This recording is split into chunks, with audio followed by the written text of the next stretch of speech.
this is Darcy from Lucky Tackle Box, and in this video I'm not going to be talking about a lure. I'm going to be talking about my favorite type of inshore saltwater fishing, which is trolling. And I love to troll through no wake zones, and just whenever I'm out on the boat I always like to have a line out and trolling.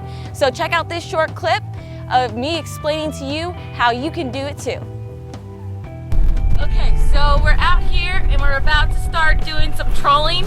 So I wanted to give you a little bit of tips and tricks and show you basically how I do it, and that way you can do it too. And basically you can inshore troll.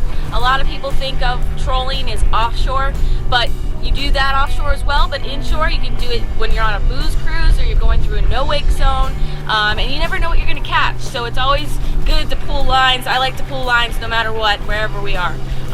But basically for inshore trolling, we use 4 rods for our setup, and the last week I've been just killing it with the snook. I probably caught 25 snook, and I'm just going to show you how I've been doing it. And basically we've got these tees. We got 2 tees on either side of the boat.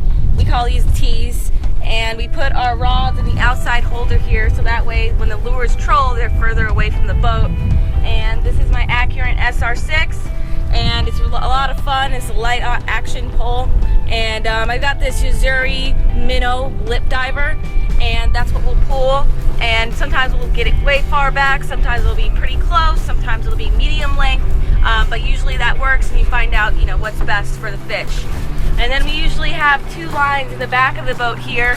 We'll have one further out and one short, so that way they don't get tangled with each other as we troll. And this is a bigger Yo-Zuri Crystal Minnow lip diver right here.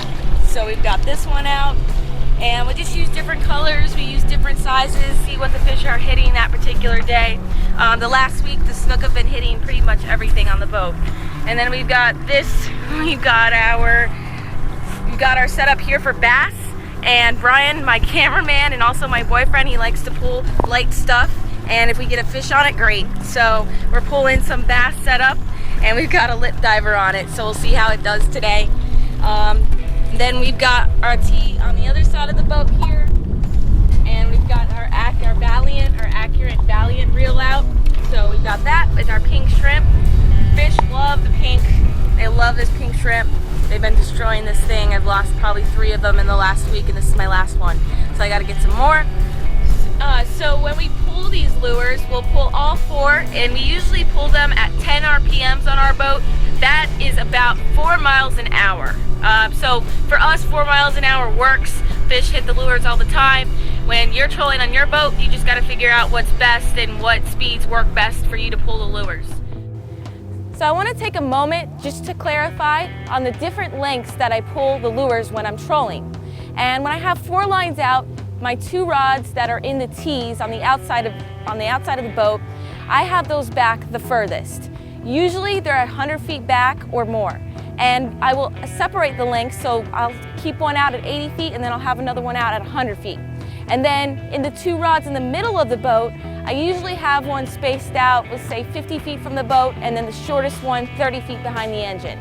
So I've got all different lengths spread out across all 4 rods. So that way I avoid any tangles, and when a fish hits the line, they're all separated. So get out there and try some inshore saltwater trolling, and let me know how you did in the comments below. Once again, on behalf of Lucky Tackle Box, I'm Darcy Arahill. You can find me on social media, YouTube, and Roku as Darcizzle Offshore. And until next time, keep on catching.